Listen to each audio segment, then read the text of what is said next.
All right, let's set the scene. It's late 16th century England. A brilliant priest has an idea that could literally change the world. A machine that could automate an incredibly tedious job and make the whole country richer. But instead of being hailed as a hero, his invention gets completely shut down by the one person he was trying to impress. And you have to ask, why? This right here is the big mystery we're digging into.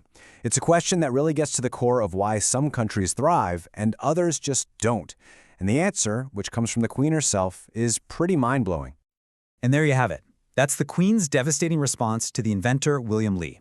See, she wasn't thinking about progress or efficiency. She was worried about the immediate chaos, the political mess it could create.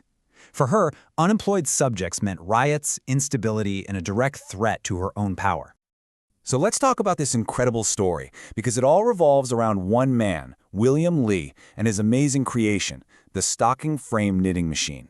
I mean, this guy poured his whole life into this thing. He apparently neglected his duties as a priest just to perfect a machine that could knit stockings way, way faster than any person could. But when he finally shows it off, first to Queen Elizabeth and then to her successor, King James I, they both just shut him down. Flat out. Why? Because they were terrified that putting thousands of hand knitters out of a job would spark a rebellion. Lee's brilliant idea was just too good, too disruptive for the world he lived in. Now, Lee's personal story is a tragedy, for sure, but it also points to a massive economic idea, a force that, basically put the brakes on human progress for centuries. It's all about the fear of something called creative destruction. This is the engine of all prosperity. Creative destruction is how we get from knitting by hand to knitting by machine, or from riding a horse to driving a car.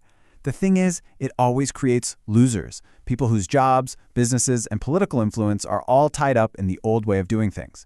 And for most of history, those losers were the ones in power, and they could stop progress dead in its tracks.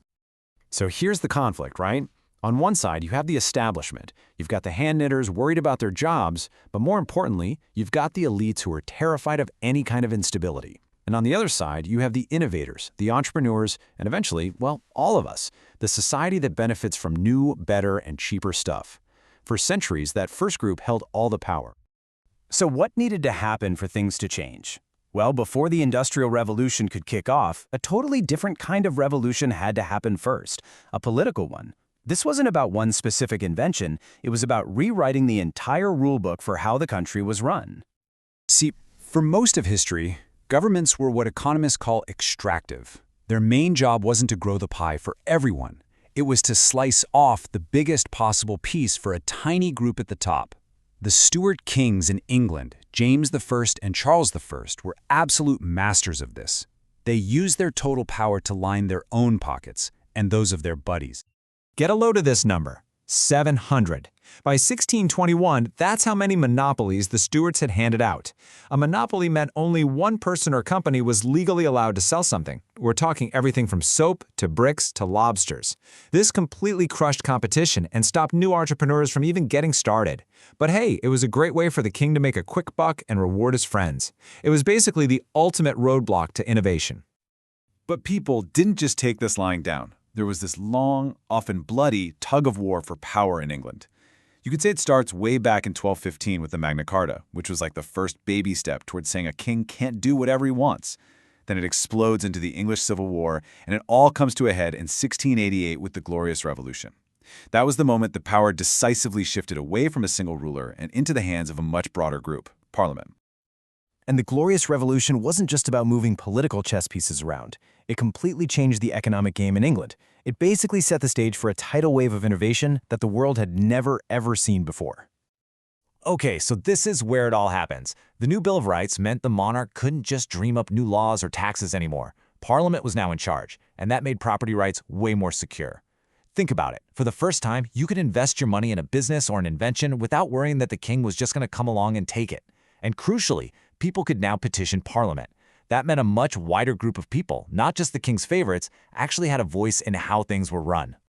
And this little battle between the wool and cotton industries is the perfect example of the new system at work. At first, the old, powerful wool industry did exactly what you'd expect. They lobbied Parliament and got them to ban their upstart competitor, cotton. But And this is the game changer. The new cotton guys from Manchester could now fight back. They went to Parliament, they made their case, and guess what? They won. This was massive. Seriously.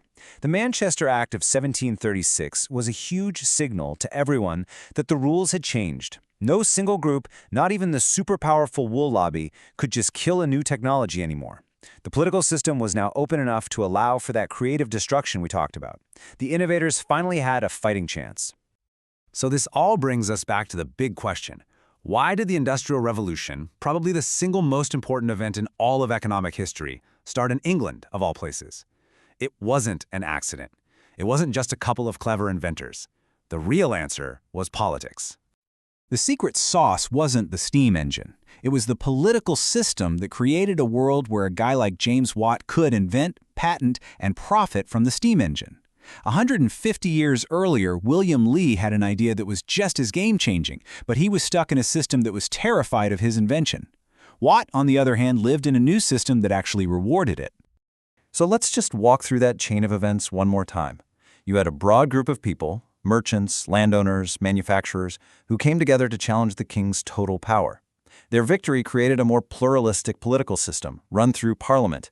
That system then built what we call inclusive institutions, ones that protected people's property and encouraged them to innovate. And that is what finally threw the doors wide open for the Industrial Revolution. All of this leaves us with a really powerful question for our own time, doesn't it? The story of William Lee isn't just some dusty old tale. Every single transformative technology that comes along, whether it's AI or green energy or something else, it creates winners and losers.